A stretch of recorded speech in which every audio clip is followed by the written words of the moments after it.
Hey everyone, welcome back to the Going Scared podcast. This is your host, Jessica Honegger, founder of the social impact fashion brand Noonday Collection. Join me here every week for conversations on living lives of purpose by leaving comfort and going scared.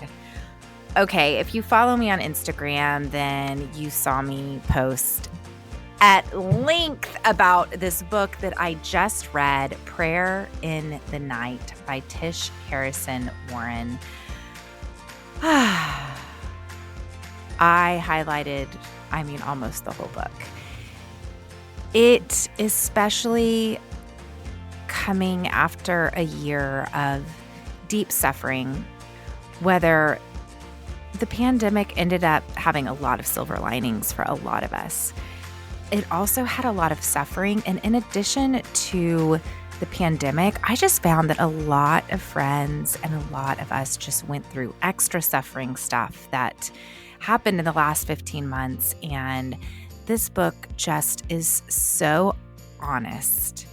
It holds back nothing and just really honest questions about, is God good? And how can I still believe God in the midst of suffering? And it was just beautifully written. And I walked away I share this, that I just walked away feeling like it was sturdy and I felt held. I felt really held reading the words of this book. Come to find out, the author, Tish Harrison Warren, just moved back to Austin. We have a couple mutual friends. I'm telling you, the world's small, so it was super cool to get her on the podcast, our first conversation together, but it's going to be the first of many because we're going to start hanging out, and I'm excited. Tish is a priest in the Anglican Church of North America, and she authored another book called Liturgy of the Ordinary, which I've heard is really, really good, and it's all about practices, so fits in with this series. So anyway, I want to go check that out and read that. She is a founding member of the Pelican Project, a senior fellow with the Trinity Forum, and she writes for places like Christianity Today, New York Times, Point Magazine, and elsewhere. This is our last conversation in the series, Decide, Don't Slide, and I just thought, what a beautiful way to end the series. Someone who helps us hold the tensions of suffering and joy as we reemerge from this pandemic. Prayer in the Night. Here's my conversation.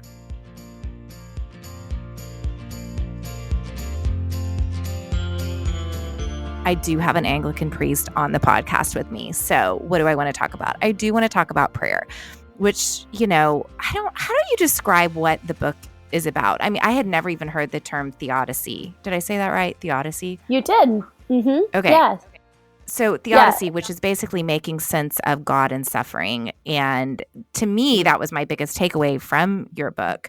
But so much of it is about prayer. And I recently heard about a year and a half ago, Rolheiser, he's a Catholic theologian. Yep. Mm-hmm. He described prayer as relaxing into the goodness of God.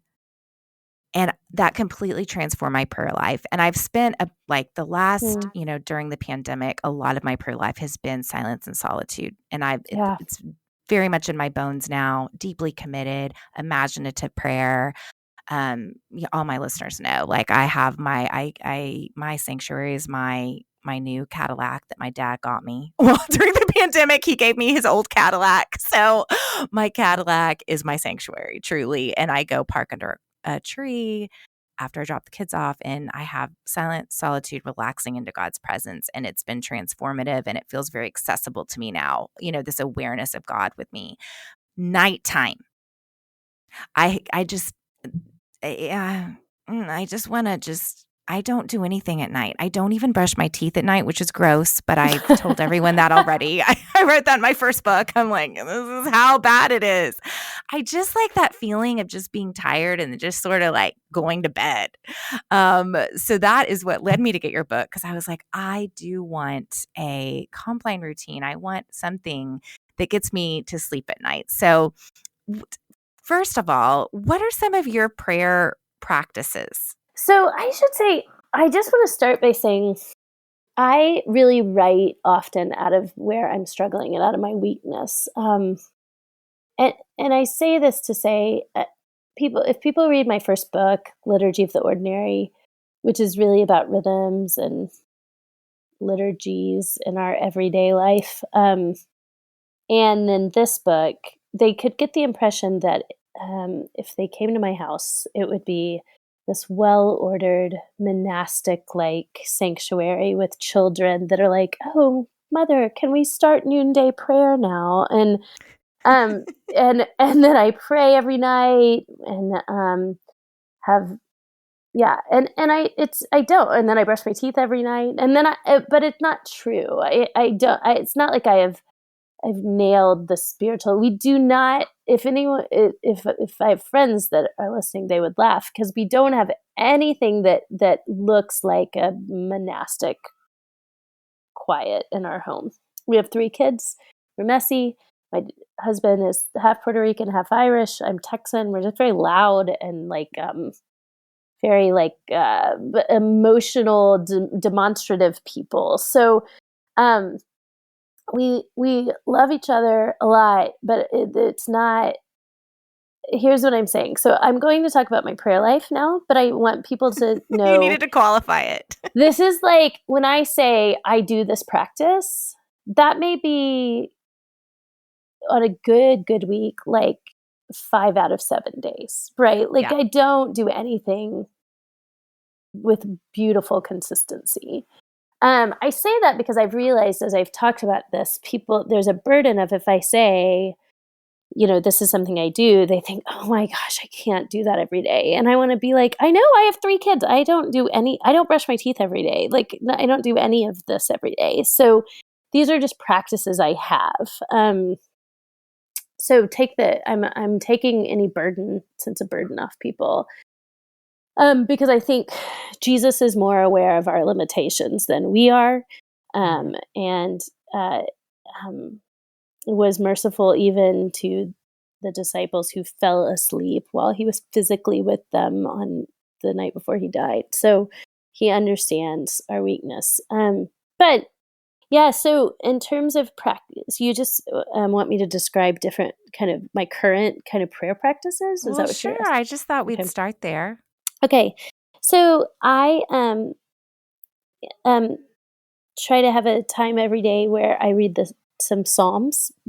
Praying the Psalms has become really important to me. The Psalms are the first prayer book of the church, and so of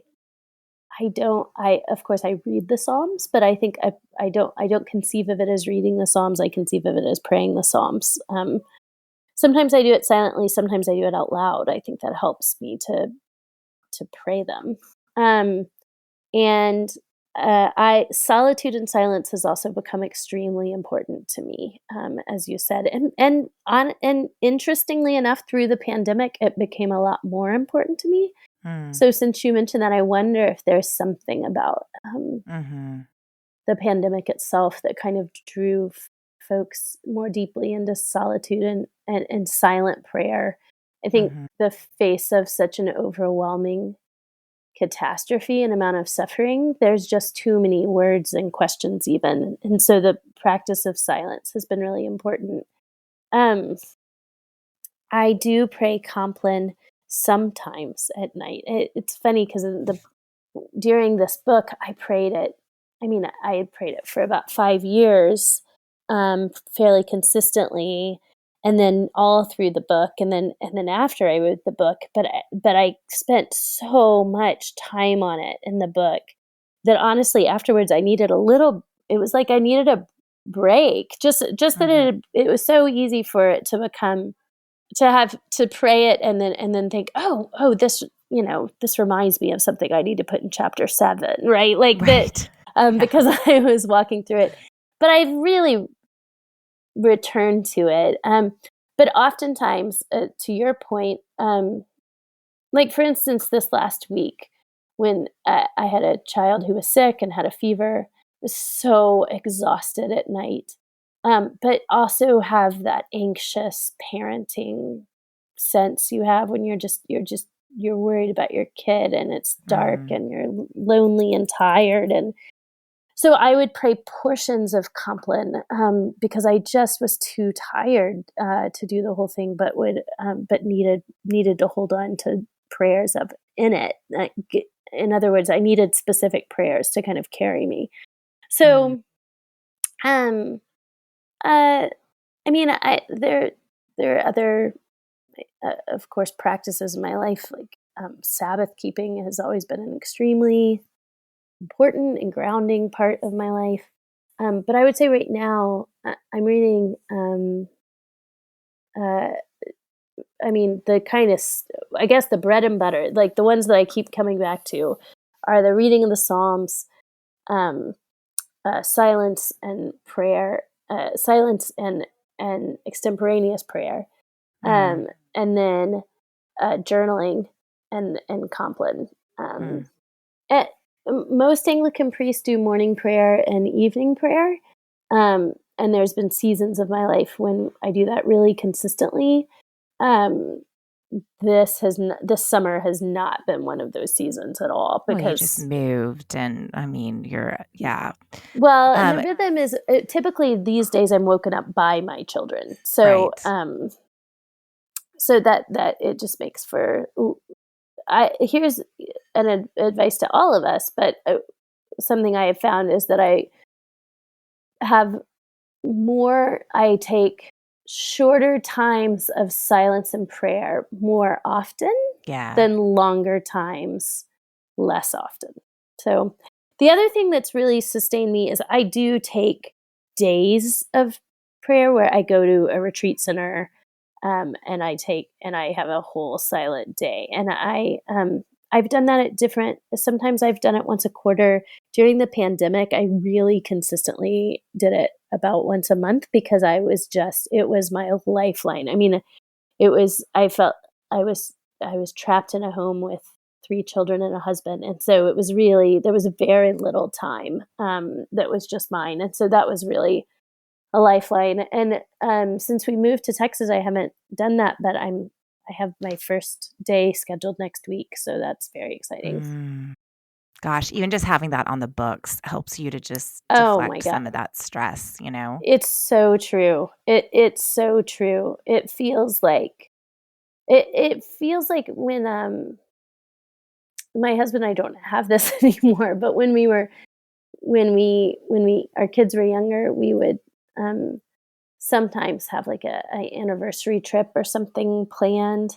And when I would think about it for months, it just felt like you could endure so much to think, okay, I'm going to get time with him. I'm going to get uninterrupted time. And it feels like that right now with me and God. It's like, okay, Mhm. next Tuesday, I'm going to have all day to be with you. So, So yeah. good. I love that. And let's just name the fact that I called Compline for the first half of this Oh, people podcast. do. That's okay. Compline. No. It's plenty of people call it Compline. That Okay. I think it's Okay. an alternative pronunciation. Compline or Compline. Both are Yeah, appropriate. Okay. it might be that I think Compline is the way British people but I actually don't. Well, now that you're in It's Texas, you it's might have to start typically saying said it's typically said Compline. it's typically said Compline, but a lot Okay. of people say Compline, so you're Okay. not Okay. Good to alone know. in Good that. to know. Yeah, yeah. Okay, so let's talk about prayer and suffering because so much of your book is about you grappling with suffering and is God still good? And how do you think that suffering has informed your experience of prayer? And specifically, I loved your lantern analogy and just that picture that it paints for prayer. So I don't know if you'd want to tell us that beautiful word picture that you created in your book about the lantern and the light. I don't I don't know if this is when we were talking before the recording or now, but saying sort of what is this book about? And that's a great question. Theodicy, which I've had listeners to other podcasts say that they spent like half of the time thinking I was saying the Odyssey, like the book. So I just wanted to make clear it's a different word, Theodicy, not the Odyssey, but the idea, this philosophical and I would say spiritual dilemma of how can God be good and all powerful and bad things happen in the world. Um, that it tends to be kind of there's so much written on it, but it tends to be pretty, it can be really abstract. It can be a really abstract concept of sort of how philosophically, almost mathematically, reasoning out how this could be.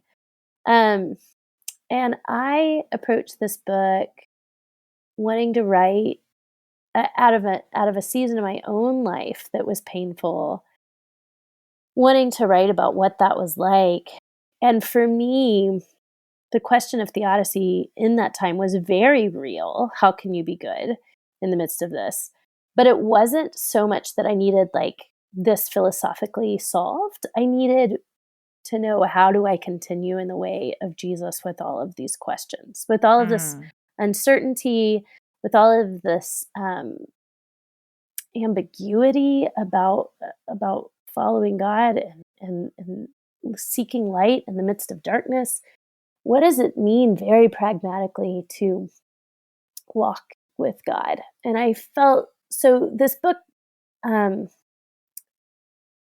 took away for me. I talk in the book about I was a priest that could not pray, and a way back to prayer was the practice of Compline, these nighttime prayers that we talked about. And so I took one prayer out of this collection of prayers that I just have grown to really love, that I pray often still. Prayed it this week, and I think I prayed it last night. And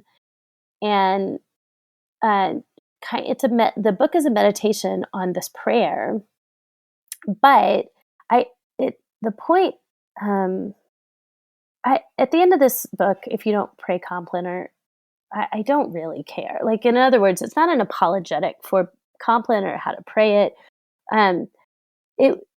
I more needed a way kind of into these questions. And so the way that I've talked about the book as an analogy is that when scuba divers go into like dark underwater caves, they use what's called a distancing line or a guideline, where they basically tie themselves near the surface, and that tether allows them to go into these deep, dark spaces without losing their way, without losing oxygen, so that they can surface if they need to. So I felt like this prayer allowed a kind of distancing line or a guideline into these other questions I had about theodicy, and where's God in the midst of suffering, and why does God allow humans to be vulnerable, and how do we meet God in the midst of death, and why does joy feel so risky? And it felt like this prayer was a way into these questions that I needed to explore, but needed some structure to kind of explore without losing myself or losing my way in them. And so Compline itself gave that to me personally, but the book allowed me to kind of go deep into these questions in this way. So when you talk about, I would say prayer is kind of opening ourselves up to God's eternal and constant and very intimate presence in all different ways. So that can be with words, that can be without words, that can be through our bodies, that can be through drawing or writing, and that can be through received words or our own words, right? That we kind of drum up. But in the passage you're talking about, and it's been a long time, so you've read it actually more recently than I have, but I just tell a story about the darkest night I have ever been in.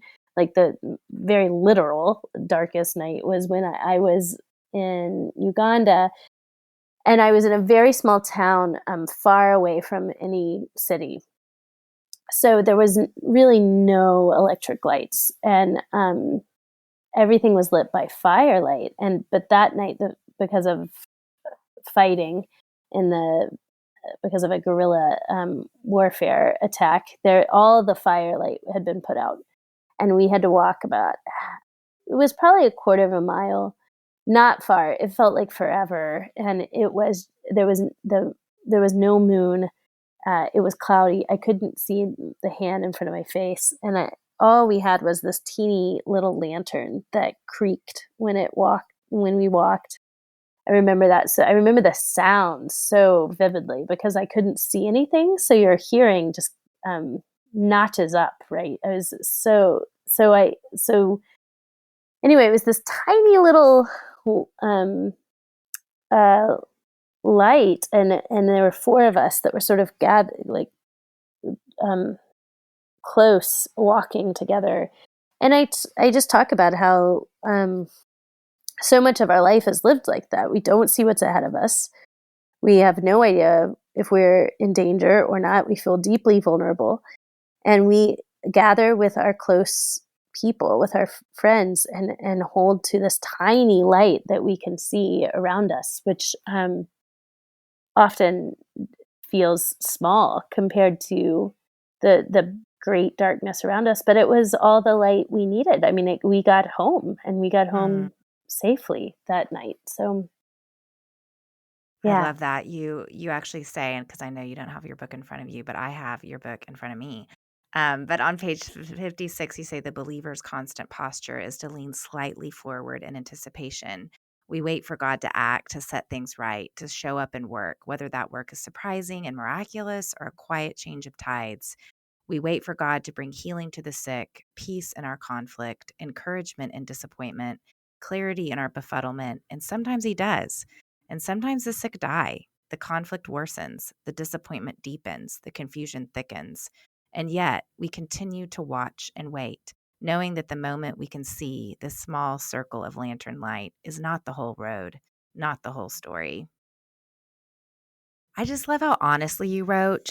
I think every question that I wanted to ask, and it's just it's so honest. And I think sometimes we think, gosh, if we get this honest with God, I mean, gosh, in particular, there's this one paragraph where I'm like, yes, I think about this all the time. Even when I'm sort of admiring a monarch migration, I'll immediately think about, and you say, for every monarch migration, I raise you tick spreading Lyme disease, and for every mother enraptured by a child's first smile, there's another mother who's holding a dying newborn. And even in those moments of great joy, I'm often thinking immediately about someone else's suffering. And you just put it all out there. And I think that's what in itself was healing for me. And I guess I wanted us to close with the listener who is listening right now. And in fact, I was reading this book, and I was with a family member who expressed to me, she is not a believer, and she expressed to me that when she had questions about God growing up, she was just shut down. Yeah. And she just felt like she never had a place to ask questions and to grapple. And now she's like, I think this is a farce. And I actually was like, well, you need to read this book. And she said she wanted to read it.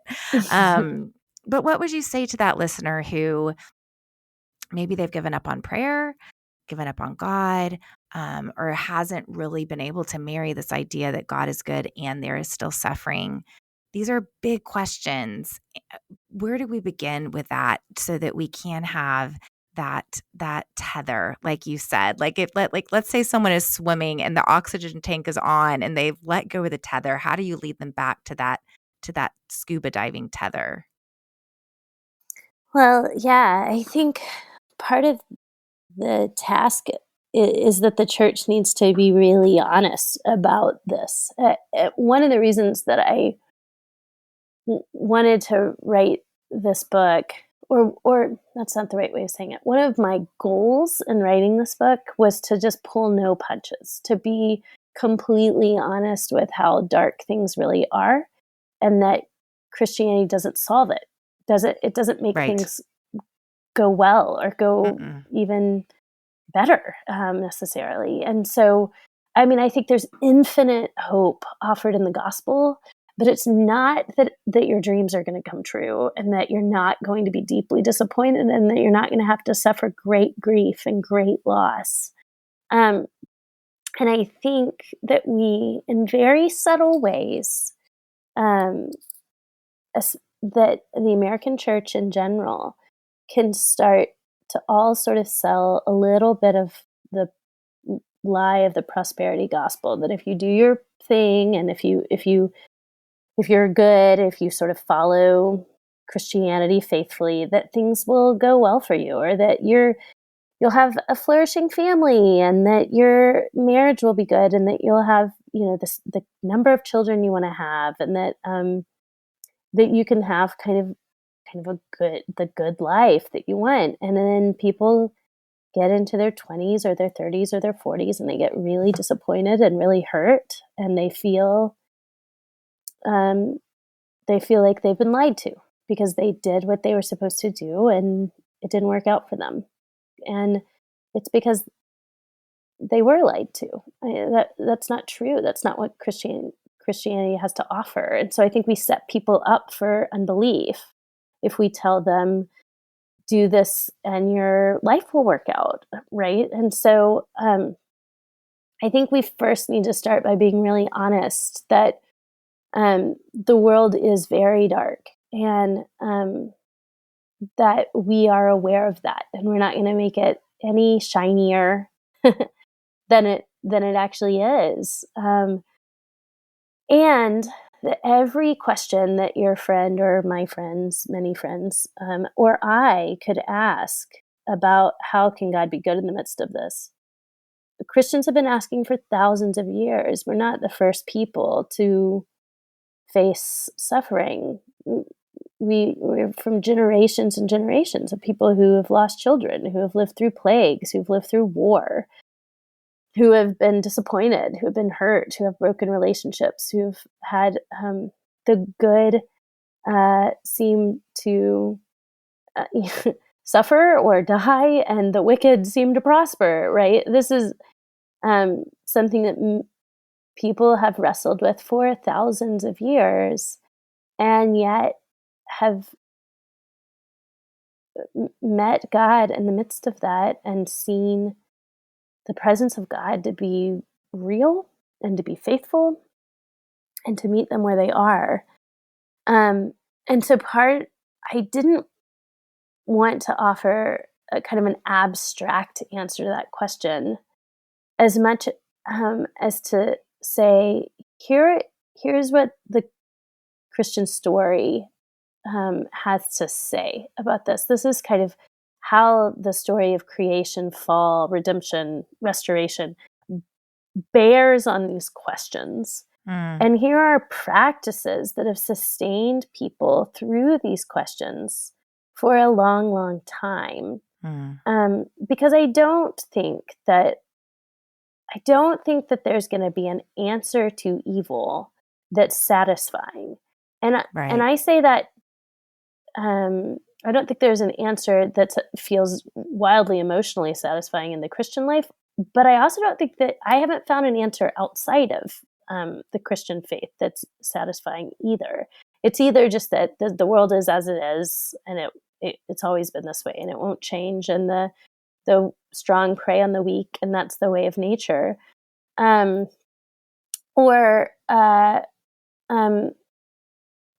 There's also, well, I get into this in the book, but there's also all kinds of problems of goodness, right? That when we experience goodness and joy and beauty in the world, it seems like there's more to it than just preference. It seems like there really is something good and true and beautiful that our hearts long for, that's solid and sturdy, as you said earlier, and that's real. It's not just sort of wishful thinking. And so what I want to say is that the darkness is very real, but light is also very real. And so in the midst of that, what do we do with that? And I think that the Christian story gives the truest, the most compelling answer to to how we walk in this world that's so broken and so beautiful at the same time. And I think that for your friends, I mean, going back to your question, I think it's comforting to know they're not going to be able to come up with a question that hasn't been asked 100 times and hasn't been wrestled with by saints and theologians and strugglers all along the way. So if they've been in churches and places that don't allow them to ask those questions, I would say find places that do, right? Find churches that do, because there are churches that do. Or find even Christian saints that have asked these questions. But I also think we need to sort of ask the right questions, because if they're saying, why do bad things, I don't think if your child has died, there's not going to be an answer to why it happened that will ever satisfy you. There's no rational explanation that's going to make that okay. I don't think ultimately that's the answer. I don't think that's what we're asking. I think we're asking, how can I trust that there's a God that loves me when there is such darkness in the world? And that's a better question. And so we need to sort of follow that question where it leads. Because I don't think there's a why that's ever going to make it okay. So I don't know if it's a hard question for me to answer what you said, because to some extent this book is my answer to that. It is the answer. It took me. I'm not saying my book is the answer, but I am saying for me, like, the question you asked is precisely what I was writing out of, and it took me 2 years writing 80,000 words, whittling it down to 40 that to about half that, to be able to say anything. So to some extent, read my book. But I think a lot of this does come down to, who is God? What is he like? Or she or it? What is he, she, or it like? And is there someone who sees us in the midst of this pain, who loves us? That's the question. We're never going to get sort of a emotionally satisfactory, pat answer to any of this. But I don't think that's what our hearts are really, really after in the first place. And on that note, I'm going to close with a passage that I love how I'm reading passages back to you, but it's because I want our listener to understand how beautiful this writing is. And I've texted this picture of this part of the book to so many friends, but I wept like a child reading this. And I think it's because, you read Revelation 21:4, God will wipe away every tear from his people's eyes. And it's been so quoted, like at funerals, or just, it's a very, could become a very pithy Christian idea. And I often thought of almost like God's a magician, and I'm going to see Jesus. It's like poof, he's going to wave his wand, and then all that grief goes away, and I'm just like, happy girl now, rainbows, unicorns, yay! What I always wanted in life. But I love how you really took me to a new place, and it's given me. I've been working with my therapist on this past year, and his questions every week are, what are you grieving, and what are you longing? And those are great questions. Yeah. And sometimes I want to sock them in the stomach. And he's like, the closer you get to Jesus, the more you grieve. And I'm like, well, I don't like that. That's true. That's so true. And the more you long, I think more you long. The more you long. Wow. Well, because the closer you get to God, the more you long, because the more you see the beauty, right? And beauty almost calls forth longing. And then longing calls forth grief. What if we had, instead of icebreakers, we started every church small group with those questions? What are you grieving? What are you longing? In fact, I am starting a small group with him in August, and those are the two questions that we are going to lead out with our group of people we are taking on this journey. Okay, we have to get off this podcast, but going back to your question about your friend who's walked away from the faith, what a different picture of faith she would have if she was consistently asked those questions in her church, right? Yeah. To say that this is a place where you can grieve. This is a place where we are waiting for something that is not here, which involves deep longing. Deep longing. So to some extent, to your friend, I would say, man, I'm sorry that you haven't, I'm sorry the American church hasn't asked you those questions. But I think God is asking those questions. And I want her to, or him to find a community that is asking those questions.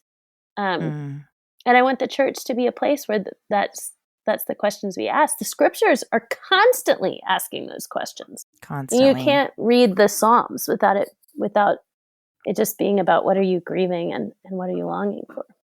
Yeah. I love that. I'm stealing that Steal from it, your steal therapist. away. Um, on that note, I am going to read your words to you. So this is page 52 for all of you guys who already, I'm sure, have put this book in your Amazon cart. But it says, Christians believe that a place of eternal joy not only exists, but is more real than the diminished place of sorrow and pain we now know. The image of God wiping away our tears could, of course, be a metaphor, a statement that all things will at last be well. But what if it's not strictly poetic language? What if, in the face of our Maker, we get one last chance to honor all the losses this life has brought? What if we can stand before God someday and hear our life stories told for the first time, accurately and in their entirety, with all the twists and turns and meaning we couldn't follow when we lived through them? What if the story includes all the darkness of suffering, all the wounds we've received and given to others, all the horror of capital D death, and we get to weep one last time with God Himself? What if before we begin to live in a world where all things are made new, we weep with the one who alone is able to permanently wipe away our tears? I could even just start crying right now.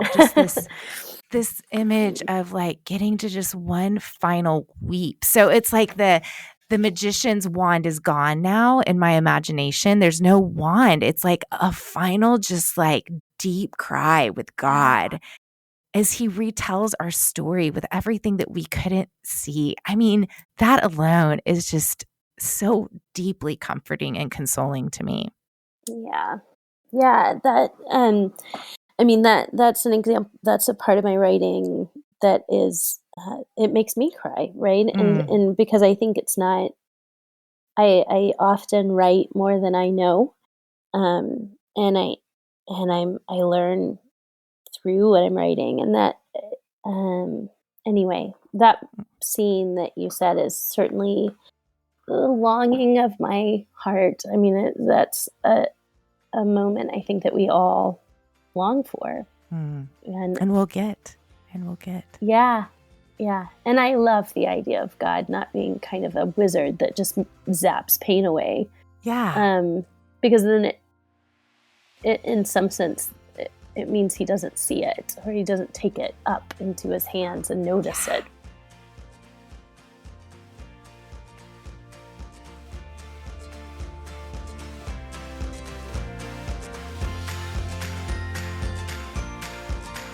Well, everyone, this is our last conversation in this series, Decide, Don't Slide. We are going to take a few weeks off and we'll come back with a new series called Know Thyself. And I am super excited about that series. But in the meantime, I hope that you get some deep rest. I have been resting hard. And by rest, I mean I have even been taking a break from my normal hardcore workouts.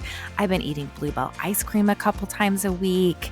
I have had just a new schedule on my times off from work. I have just put down my phone. I have been reading a lot and just resting. That is a theme I found from this last series.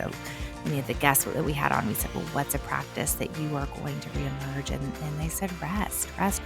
So that's what I want to leave you with. I hope you can rest deeply. I hope you can Sabbath deeply. And I'll miss you. I'm going to be gone for a few weeks, but hopefully this is a time to get caught up on all of the conversations you might not have been able to listen to yet. So go back, listen to some podcast conversations you may not have gotten to yet. And I will see you back in September when we kick off with a new series called Know Thyself. Thanks so much for being a Going Scared listener. I love getting to do this podcast. Our show today was produced by Eddie Kofold. Our music today is by Ellie Holcomb. And I'm Jessica Honegger. Until next time, let's take each other by the hand and keep going scared.